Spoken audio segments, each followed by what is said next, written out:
Com o final do verão, o El Niño também está terminando depois de quase um ano. Ele provocou chuvas muito intensas no sul do país e uma seca sem precedentes históricos conhecidos na região amazônica. Mas é bom nos prepararmos, e aqui é o destaque, porque vem aí o Laninha, que deve ganhar força a partir do segundo semestre. O último Laninha começou no segundo semestre de 2020 e terminou no início do ano passado. Então foram 2 anos com uma breve interrupção em meados de 2021. E foi durante esse período que nós enfrentamos uma estiagem muito severa na região central do país. Na ocasião, inclusive, várias usinas hidrelétricas deixaram de operar devido ao baixíssimo nível d'água em diversos rios. E o que a gente quer entender agora é quais são as expectativas com o retorno, então, do Laninha. Vamos conversar sobre o assunto com o professor Pedro Luiz Corte, da Escola de Comunicações e Artes, também do Instituto Energia e Ambiente, com a gente aqui sempre às sextas-feiras. Então, estamos nos despedindo do El Niño e estamos esperando o Laninha. O que esperar, então, da volta do Laninha, tomando esse histórico aqui breve, né? Bom, nós estamos diante de uma situação que não é muito frequente, porque o intervalo entre o El Niño e Laninha será muito curto. Nós já tivemos essa fase que a gente chama de neutralidade, quando nós não temos nenhum evento, nem outro, uma fase, às vezes, que durava vários meses. Mas a mudança vai ser quase que abrupta, né? Para os padrões climáticos usuais, essa vai ser uma transição de 2 meses, 3 meses. Então, o El Niño ele deve terminar agora em abril e o Laninha ele deve começar, na minha avaliação e segundo as previsões, no início do inverno, ou seja, no final de junho. Tradicionalmente, a situação ela se inverte. O El Niño ele gera chuvas na região sul, e nós tivemos muitas chuvas, né, como você colocou na abertura, e gera estiagem na região norte. Nós tivemos uma seca sem precedentes na região amazônica. O Laninha inverte a situação, ele gera estiagem no sul e aumento de chuvas no norte e nordeste. Só que os prognósticos climáticos, eles mostram uma situação bastante interessante e também muito preocupante. Por quê? Essas chuvas, elas devem atingir mais o norte da Amazônia e não tanto a faixa central, segundo as previsões climáticas. Então não é uma chuva que vá recuperar totalmente aquela estiagem, ou seja, que vai hidratar, né, de maneira significativa a floresta. Ela deve se manifestar mais ao norte, além dos limites da Amazônia Legal brasileira. E há uma perspectiva de uma estiagem intensa da região central do Brasil para o sul. E, inclusive, com aumento de temperatura. As temperaturas médias deverão ficar acima do que é a média climatológica, né? E algo que chama bastante atenção é um aquecimento muito intenso, desde agora de abril até o final, né, pelo menos até o final de agosto, e deve permanecer no segundo semestre, da região do Mato Grosso do Sul e Pantanal.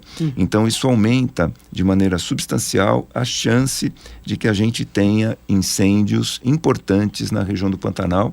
É importante que a gente já tenha esse aviso com antecedência para redobrar a vigilância, reforçar as equipes de combate aos focos de incêndio, evitando que eventuais focos possam se espalhar. Então, resumindo, a gente vai ter um período de estiagem significativo e a temperatura tende a ficar acima da média. Pode ser que ela fique, obviamente, um pouco mais baixa do que no verão, mas não necessariamente muito frio como o Laninha costuma gerar. E pode se repetir com o problema da estiagem, professor, o risco para o abastecimento de energia elétrica? Veja, a gente tem hoje uma capacidade muito grande de geração de energia elétrica, porque foram feitos muitos investimentos na geração eólica e na geração solar. Então a capacidade instalada, ela tem condições de suprir a nossa demanda.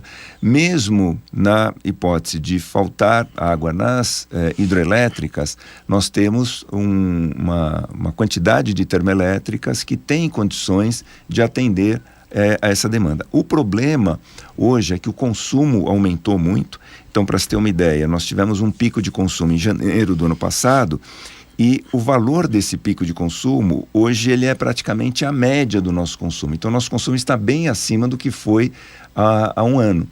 E a tendência, caso a temperatura se mantenha elevada, é que esse consumo de energia, ele também continue alto. Por quê?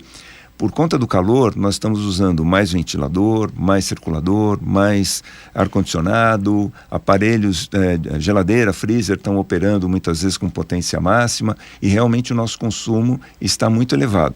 A nossa capacidade de geração consegue atender isso. As nossas linhas de transmissão não têm problemas estruturais significativos, então dão conta do recado. O problema está na ponta final com as distribuidoras regionais, né, nas cidades. Então a gente tem visto aqui em São Paulo um problema que tem acontecido, né, de vários locais com falta de energia, sem que isso esteja vinculado a questões climáticas, a eventos extremos. Então são questões estruturais, porque muitas distribuidoras locais não se prepararam para atender a essa demanda crescente, que já vem desde o início da primavera, quer dizer, não é um fato novo, né?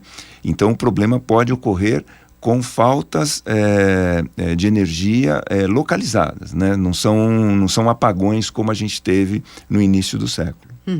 Bom, e para a gente concluir, quer dizer, qual o impacto que é possível prever? Por exemplo, a gente sabe, né, relação direta para a agricultura com a nossa safra agrícola com o fenômeno.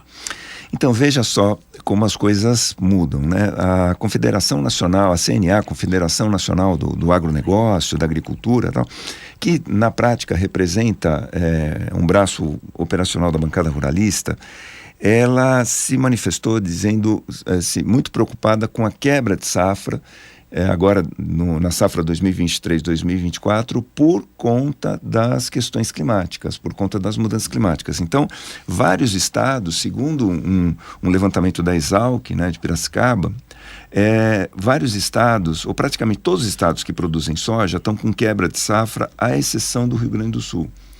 Por conta de questões climáticas. E já estão esperando para este ano uma quebra, né, da safra, ou seja, a gente não vai ter a super safra que a gente teve no ano passado. E, por exemplo, agricultores no Paraná estão reclamando que o calor e a falta de chuva estava reduzindo a produtividade do milho. Então, há pessoas, né, agricultores, que tiveram prejuízo aí porque tiveram que retardar o plantio.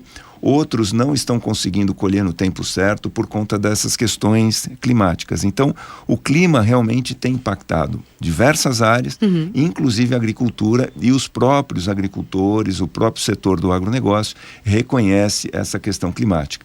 Inclusive reclamaram com o governo, e o governo sinalizou com uma espécie de financiamento emergencial, exatamente por conta dessa possibilidade de quebra de safra. Ou seja, nós não conseguimos, né, para encerrar, nós não conseguimos negociar com o clima, mas nós temos ferramentas para antecipar o que pode acontecer e nos prepararmos para essas eventualidades. Só arrematando um dado que eu estava esquecendo de mencionar, as hidrelétricas, várias hidrelétricas, já vêm recebendo um volume menor de água desde o final do ano passado. O Operador Nacional do Sistema já alertou para isso, e nós temos agora uma determinação do Operador Nacional do Sistema que algumas usinas hidrelétricas mantenham o nível alto nos reservatórios, ou seja, reduzam a geração de energia nesse momento, para que tenham água para o período de estiagem, evitando um uso maior das termoelétricas, que representam a energia mais cara que a gente tem no país. Então, medidas já estão sendo tomadas. Na crise anterior isso não foi feito, então pode ser que a gente consiga passar com um pouquinho mais de tranquilidade, mas realmente medidas preventivas precisam ser tomadas em diversos setores. Bom, vamos acompanhar, e a gente deve voltar ao tema aqui, não é? Professor Pedro Luiz Cortes, da ECA, do Instituto de Energia e Ambiente. Tem o canal no YouTube O Ambiente ao Nosso Meio, onde você pode conferir nossas conversas semanais, assim como em nosso portal. Vai lá na barrinha Atualidades, Jornal da USP no Ar, primeira edição, e está lá publicada a entrevista na íntegra. Muito obrigada e até a próxima semana. Eu que agradeço, um grande abraço a todos.